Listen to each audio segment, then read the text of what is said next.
J'ai connu un brave garçon qui est mort l'année dernière et dont la vie a été un long martyre. Claude, dès l'âge de raison, s'était tenu ce raisonnement. Le plan de mon existence est tout tracé. Je n'ai qu'à accepter aveuglément les bienfaits de mon âge. Pour marcher avec le progrès et vivre parfaitement heureux, il me suffira de lire les journaux et les affiches, matin et soir, et de faire exactement ce que ces souverains guides me conseilleront. Là est la véritable sagesse, la seule félicité possible. À partir de ce jour, Claude prit les réclames des journaux et des affiches pour code de sa vie. Elles devinrent le guide infaillible qui le décidait en toutes choses. Il n'acheta rien, n'entreprit rien qui ne lui fût recommandé par la grande voie de la publicité. C'est ainsi que le malheureux a vécu dans un véritable enfer.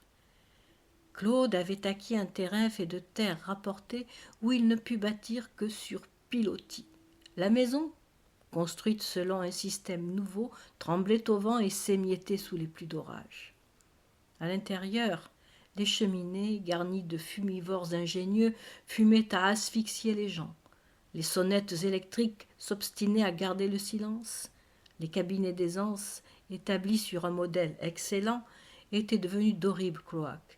Les meubles, qui devaient obéir à des mécanismes particuliers, refusaient de s'ouvrir et de se fermer. Il y avait surtout un piano mécanique qui n'était qu'un mauvais orgue de barbarie, et un coffre-fort incrochetable et incombustible que des voleurs emportèrent tranquillement sur leur dos par une belle nuit d'hiver. Le malheureux Claude ne souffrait pas seulement dans ses propriétés, il souffrait dans sa personne.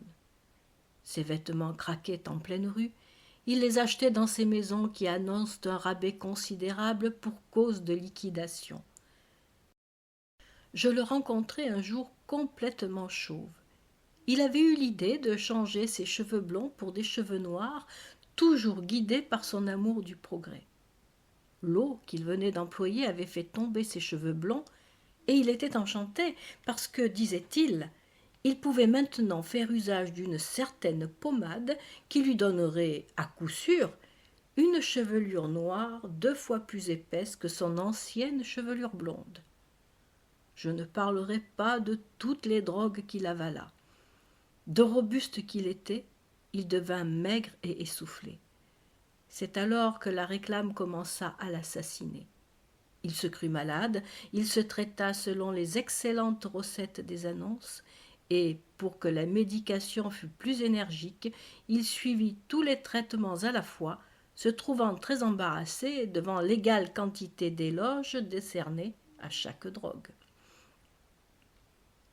La réclame ne respecta pas non plus son intelligence. Il emplit sa bibliothèque des livres que les journaux lui recommandèrent. La classification qu'il adopta fut des plus ingénieuses. Il rangea les volumes par ordre de mérite, je veux dire, selon le plus ou le moins de lyrisme des articles payés par les éditeurs. Toutes les sottises et toutes les infamies contemporaines s'entassèrent là. Jamais on ne vit pareil amas de turpitude. Et Claude avait eu le soin de coller sur le dos de chaque volume la réclame qui le lui avait fait acheter. Lorsqu'il ouvrait un livre, il savait ainsi à l'avance l'enthousiasme qu'il devait témoigner. Il riait ou il pleurait suivant la formule. À ce régime, il devint complètement idiot. Le dernier acte de ce drame fut navrant. Claude, ayant lu qu'une somnambule guérissait tous les maux, s'empressa d'aller la consulter sur les maladies qu'il n'avait pas. La somnambule lui offrit obligeamment de le rajeunir en lui indiquant le moyen de n'avoir plus que 16 ans. Il s'agissait simplement de prendre un bain et de boire une certaine eau. Il avala la drogue, se plongea dans le bain, et il s'y rajeunit si absolument qu'au bout d'une demi-heure, on l'y trouva étouffé. Même après sa mort, Claude fut la victime des annonces. Par testament, il avait voulu être enseveli dans une bière en embaumement instantané dont un droguiste venait de prendre le brevet.